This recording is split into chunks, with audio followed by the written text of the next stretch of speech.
1부는요, 더위에 지친 우리에게 청량감을 주신 분과 함께 하도록 하겠습니다. 부동산계 우블리와 인사 바로 나눠볼게요. 이버라인의 우아미 이사 함께 하겠습니다. 이사님, 안녕하세요. 네, 안녕하세요. 네, 반갑습니다.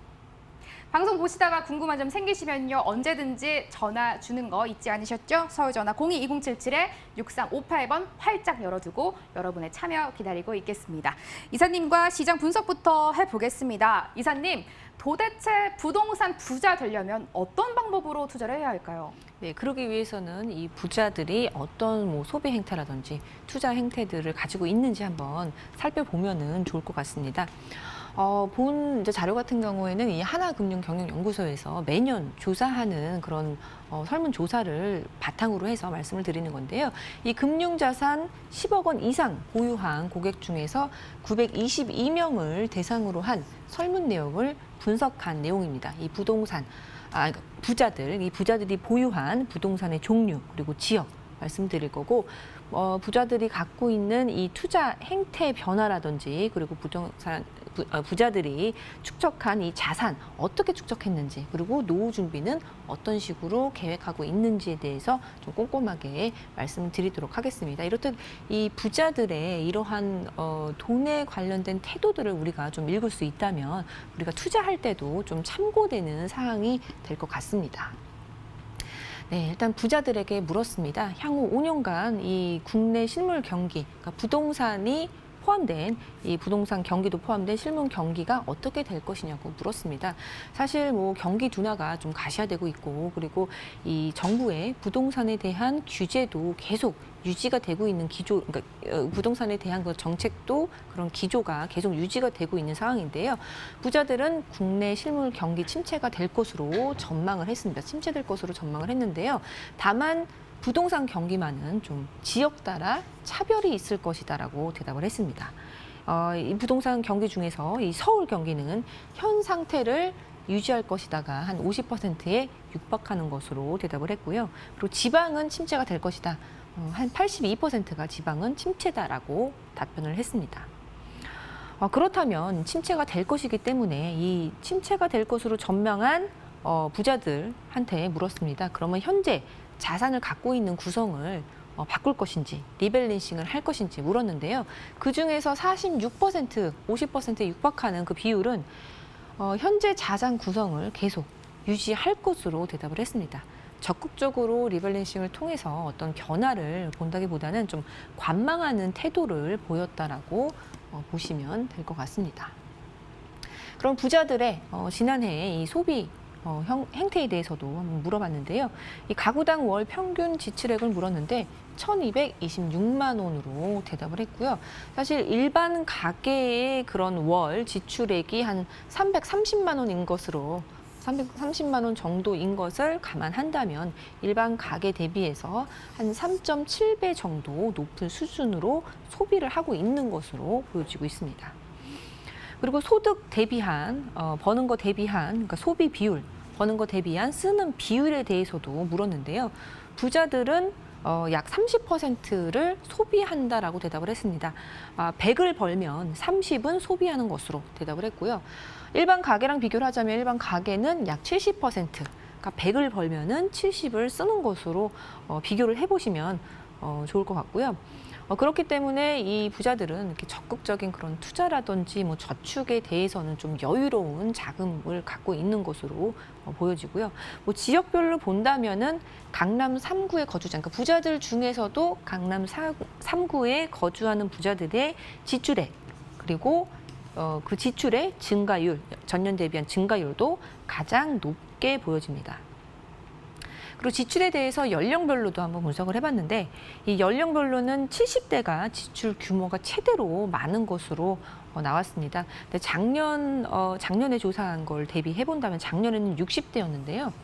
이것은 우리 사회가 이제 고령화가 많이 이제 발전이 되면서 좀 액티브한 시니어들, 그러니까 70대의 그런 문화 활동이나 사회 활동의 폭도 커졌음을 좀 생각해 볼 수 있는 부분이라고 보시면 되겠습니다.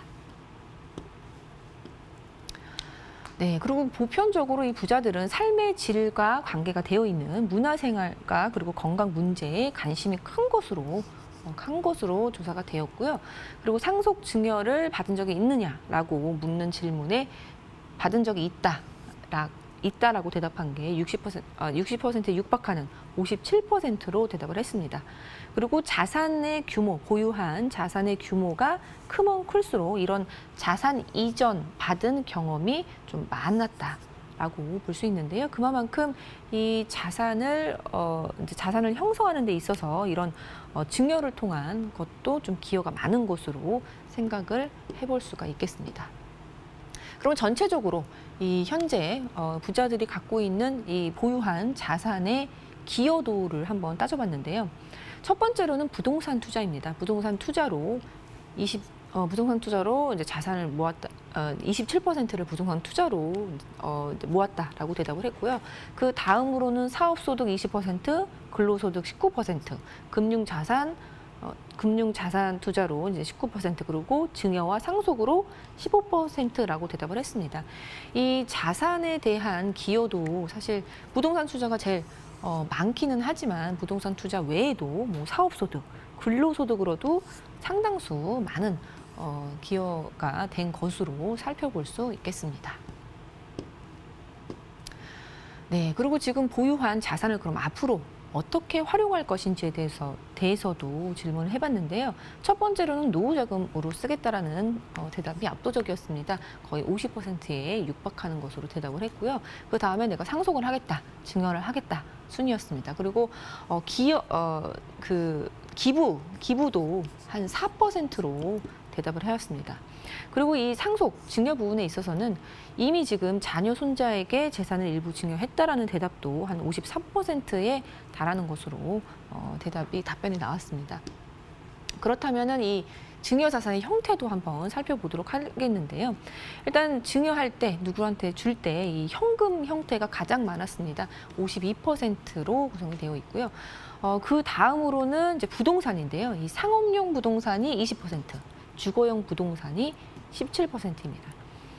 이 부자들이 증여를 할 때도 뭐 그런 금융 자산보다는 좀 안정적인 월세 수입이 나오고 그리고 또 미래 가치도 있는 가치 상승도 좀 기대를 해볼 수가 있는 그런 부동산 형태로 많이 증여하는 것으로 밝혀졌습니다.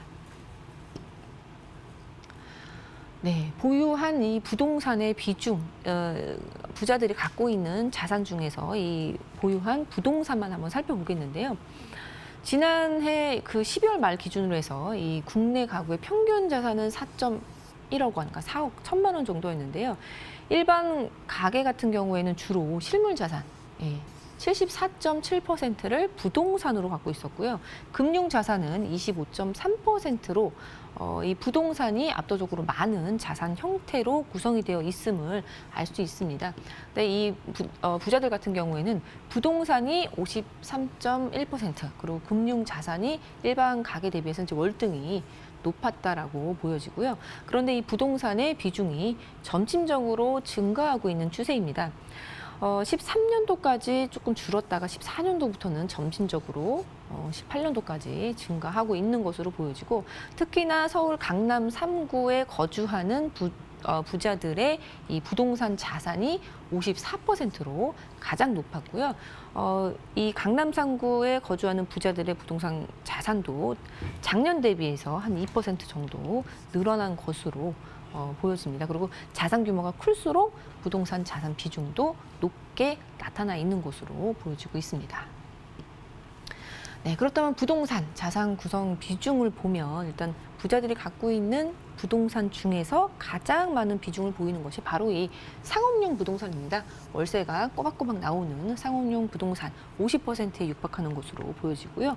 그 다음이 거주하고 있는 주택으로 보여지고 그 다음이 이제 투자 목적의 주택은 11%밖에 되지 않는 것으로 그리고 토지는 17%인 것으로 조사가 되었습니다.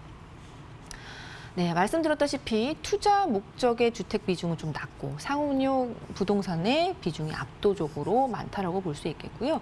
노후 생활을 위해 투자 목적의 그런 주택을 통한 자본 이득도 중요하겠지만 그것보다는 이 상업용 부동산을 통해서 안정적인 그런 월세 소득, 안정적인 소득을 더 원하는 것으로 보여지고요. 전체적으로 봤을 때 이 부자들이 부동산을 봤을 때 중요하게 생각하는 것은 이 연금형, 현금 창출형 부동산 비중이 절대적으로 많다는 것으로 살펴볼 수 있겠습니다.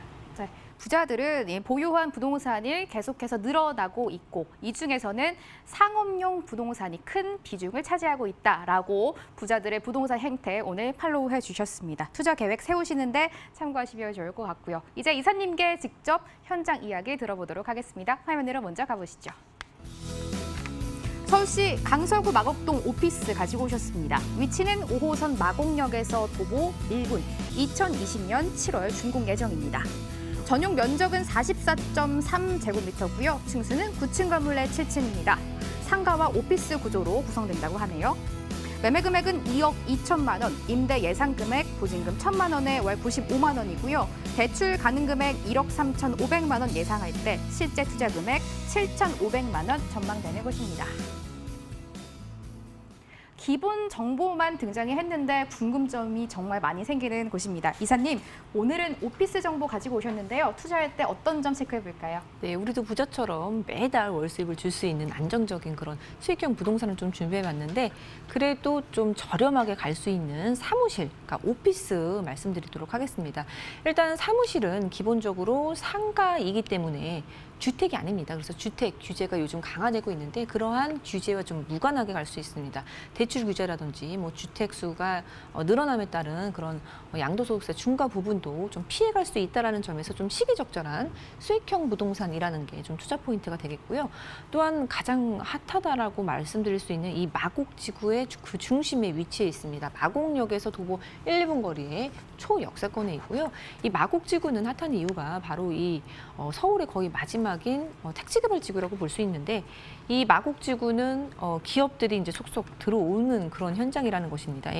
HLC 공사와 그리고 강서구의 적극적인 기업 유치가 일어나기 때문에 그런 사람들 유입 인구가 많은 곳이라는 것도 투자 포인트가 되겠습니다. 그리고 또한 공식력 있는 메이저 시행사 그리고 메이저 시공사에서 진행을 하기 때문에 좀 안전하게 투자할 수 있다는 그런 장점이 있겠고요. 또한 인근에 있는 사무실보다 좀 넓은 면적 그리고 발코니 서비스라는 그런 서비스 면적도 갖고 있는 것 그리고 또 비교적 평당가로 봤을 때 저렴한 분양가도 장점이 되겠고요.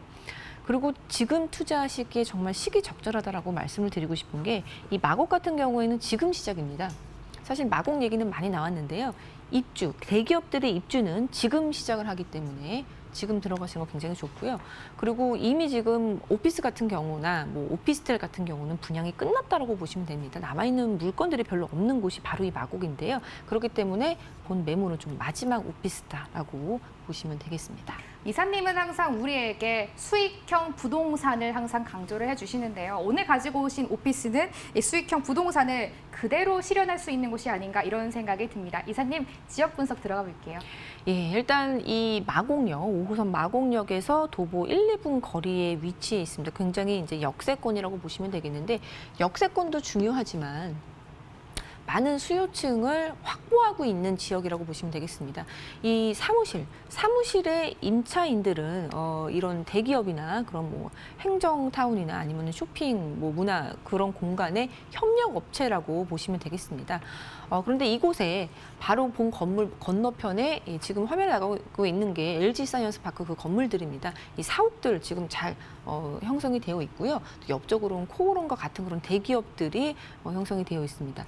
그리고 또 바로 앞쪽으로는 그러니까 스타필드와 지금 코오롱 건물이 나가고 있고요. 또 길 하나만 건너면은 바로 이제 스타필드와 신세계와 같은 그런 쇼핑 공간들도 있습니다. 이거와 연관된 그런 협력업체들이 들어오기 충분하다라고 보시면 되겠고요. 또 그뿐만이 아니라 바로 그 옆쪽으로는 강서 세무서, 뭐 구청, 뭐 출입국 관리소와 같은 그런 행정타운이 형성이 되어 있기 때문에 이 또한 이러한 부분들과 연계된 그런 협력업체의 수요가 아주 풍부하다라고 볼 수 있습니다. 공실 걱정이 없다라고 한마디로 말씀을 드릴 수가 있는 곳입니다. 네. 네, 그리고 개발 호재도 좀 말씀을 드리면요. 사실 이 마곡산업단지 같은 경우에는 규모 면에서 정말 압도적으로 넓습니다. 한 110만 평이라고 보시면 되는데 좀 비교하시기 좋게 좀 이렇게 만들어봤는데 상암 DMC 같은 경우에는 상암 DMC 뭐 6배 정도 크기라고 보시면 되고요. 여의도는 이제 이 2배가 넘습니다. 2.2배입니다. 그리고 110만 평이기 때문에 우리 용산민족공원 한 70만 평, 80만 평 사이라고 말씀을 드리는데 그런 부분 그리고 또 국제교류 복합지구 이 강남권에서 굉장히 크다, 뭐 초대형이다 말씀드리는데 그것도 이제 45만 평이다 보니까 이 마곡지구 110만 평이면 정말 규모가 크다라고 볼 수 있겠고요. 규모도 크지만 그 안에 들어오는 업체들 다 대기업들입니다. 뭐 LG를 필두로 해서 코오롱이라든지 뭐 이랜드 등등 여러 가지 대기업들 양질의 그런 일자리들이 들어오기 때문에 집가 상승에 아주 큰 그러니까 직접적인 영향을 줄 수 있는 호재라고 보시면 되겠습니다. 네. 그리고 또 다른 호재는 이 마곡 지구에 또 이대 서울병원 종합병원이 들어옵니다. 종합병원이 들어오게 되면은 사실 이제 여기에서 일하시는 분들이 이제 대대적으로 들어오기 때문에 그에 따른 뭐 수요도 많아지겠고요. 또 이 병원과 연계된 그런 업체들도 많이 들어오기 때문에 사무실 입장에서도 굉장히 많은 수요층이 확보된다라고 보시면 되겠는데 바로 올해 개원 예정입니다. 마곡은 지금 시작이 되고 있다라고 보시면 좋겠습니다. 그리고 마곡지구 내에도 이 보타닉 공원이라고 많이 이제 알고 계시는데요. 규모 면에서 이제 여의도 공원의 한 2배에 달하는 그런 대규모 공원이 또 마곡지구 내에 펼쳐지기 때문에 녹지 공간도 풍부해질 것으로 기대를 해볼 수가 있겠습니다. 개발 호재까지 들어봤습니다. 이제 건물 이야기 들어볼 차례인데요. 이사님, 오피스면 아무래도 가시성이 좋아야겠다 이런 생각이 드는데 어떻게 지어질까요? 네, 일단 지하 4층부터 2층까지는 주차장으로 구성이 되고요. 자주식이기 때문에 굉장히 편리한 주차 시설을 가지고 있습니다. 그리고 지하 1층부터 4층까지는 워낙에 유동인구가 많은 그런 초역세권이고 또 인근에 그런 건물들이 많기 때문에 상가로 이루어집니다. 그리고 4층 일부부터 9층까지는 이제 사업체들이 들어오는 오피스로 구성이 되는 그런 건물 특징을 가지고 있고요. 준공을 살펴보면 2020년 7월 준공 예정입니다. 사실 마곡지구 지금 30%밖에 입주를 하지 않았고 앞으로 계속 숫자적으로 입주하는 걸 본다면 2020년에 이제 준공이 떨어지는 것도 시기적으로 굉장히 좋은 시기에 임차가 높게 맞춰질 시기에 좀 입주한다라고 보시면 되겠고요. 지역은 뭐 5호선 마곡역서 도보 1분, 2분의 초역세권이고 지금 말씀드리는 오피스는 9층 중에 5층 말씀드리고 있습니다. 네, 내부를 보시면 지금 모델하우스 모습인데요. 뭐 깔끔하게 지금 돼 있는데 그 앞에 보면은 이제 베란다, 발코니 서비스까지 되어 있는 부분 볼 수 있겠고요. 작은 협력 업체들이 들어오기 때문에 우리가 임대 놓을 때도 좀 손쉽게 놓을 수가 있겠고 또 여러 개를 하신다면은 벽을 터서 또 크게도 쓸 수 있는 그런 현장이라고 보시면 되겠습니다. 네, 건물 이야기도 들어봤고요. 마곡지구의 오피스 마지막 포인트 남았습니다. 이사님, 가격은 어느 정도로 예상하실까요? 네, 기본적으로 상가라고 말씀드렸는데 굉장히 저렴하게 접근할 수 있는 좀 접근성이 좋은 매매 가격을 가지고 있습니다. 2억 2천만 원으로 형성이 되어 있고요. 임대 예상 부분은 보증 1,000에 월 95만 원 정도 생각을 하고 있습니다. 그리고 또한 본 매물 같은 경우에는 주택이 아니기 때문에 대출도 상당히 용이하게 나오는데요. 대출을 활용하셔서 투자하신다면은 7,500만 원으로 안정적인 월세 수익도 받을 수 있으면서 마곡지구라는 그런 지역적인 특성 때문에 집가 상승도 크게 예상을 해볼 수가 있는 물건 소개해드렸습니다. 강서구 마곡동에서 오피스 정보 분석해봤습니다. 화면으로 한 번 더 정리해드릴게요.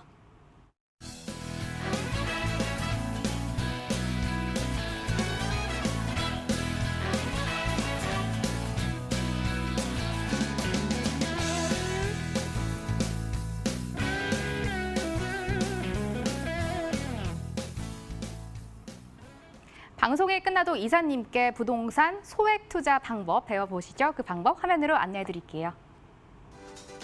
주제는 실투자금 5천만 원 이하 핵심 투자처 바로 알기입니다. 5월 28일에 진행된다고 하니까요. 아래 번호로 전화 주시고 참석해 주시면 되겠습니다.